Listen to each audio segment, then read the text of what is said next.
একের পর এক সীমালঙ্ঘন করেই যাচ্ছে মিয়ানমারের বিদ্রোহী গ্রুপ আরাকান আর্মি। সুযোগ পেলেই বাংলাদেশ সীমান্তের নাফ নদে ঢুকে জেলেদের ধরে নিয়ে যাচ্ছে তারা। অস্ত্রের মুখে গত 6 দিনে প্রায় অর্ধশত বাংলাদেশি জেলেকে অপহরণ করে মিয়ানমারে নিয়ে গেছে সশস্ত্র সংগঠনটি।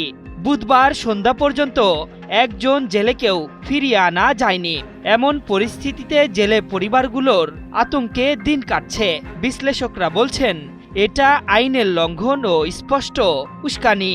দীর্ঘ 11 মাস মিয়ানমারের সরকারি বাহিনীর সাথে লড়াই শেষে গত আগস্টে রাখাইনের মংডু এলাকার নিয়ন্ত্রণ নেয় আরাকান আর্মি, যা বাংলাদেশ সীমান্তের নাফ নদের খুব কাছের একটি গ্রাম।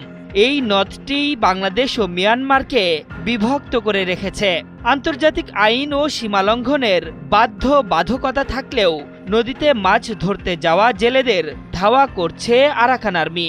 বিশেষ করে শাহপরীর দ্বীপের কাছাকাছি নাফ নদের নাইখাং দিয়া এলাকায় স্পিডবোট যোগে অস্ত্রশস্ত্র নিয়ে ধাওয়া করছে জেলেদের। পাশাপাশি জেলেদের অপহরণ করে নিজেদের ভূখণ্ডে নিয়ে যাচ্ছে তারা।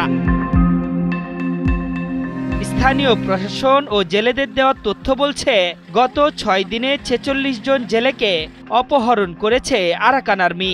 এর মধ্যে 17 আগস্ট 5 জন, 23 আগস্ট 12 জন, 24 আগস্ট 14 জন, 25 আগস্ট 7 এবং 26 আগস্ট 13 জন জেলেকে ধরে নিয়ে গেছে সশস্ত্র গোষ্ঠীটি। এমন অবস্থায় আতঙ্কে দিন কাটছে অন্য জেলেদের। সেই সাথে নাফ নদে মাছ ধরতেও ভয় পাচ্ছেন স্থানীয় জেলেরা। এদিকে গত মঙ্গলবার আরাকান আর্মির ধাওয়ায় একটি মাছ ধরা ট্রলার ডুবির ঘটনা ঘটেছে। ওই সময় 6 জেলেকে জীবিত উদ্ধার করে কোস্টগার্ড। এছাড়া নাফ নদের বাংলাদেশ অংশে ঢুকে যখন তখন জেলেদের ধরে নিয়ে যাচ্ছে আরাকান আর্মি।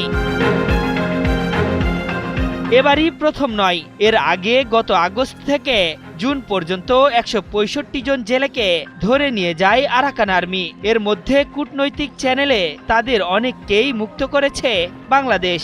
এর চেয়েও ভয়ের ব্যাপার হলো, গত বছর সরকারি বাহিনীকে পিছু হটিয়ে বাংলাদেশে মর্টার শেল ও সীমান্ত থেকে একাধিকবার গুলিও ছুড়েছে বিদ্রোহী সংগঠনটি।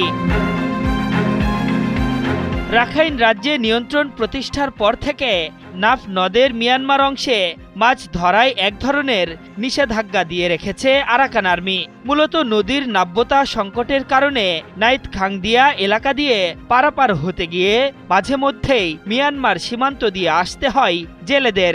এই অজুহাতে জেলেদের অপহরণ করছে আরাকান আর্মি। তবে এই সংকট কিভাবে কাটিয়ে ওঠা যায় তা নিয়ে কাজ চলমান রয়েছে বলে জানিয়েছে স্থানীয় প্রশাসন।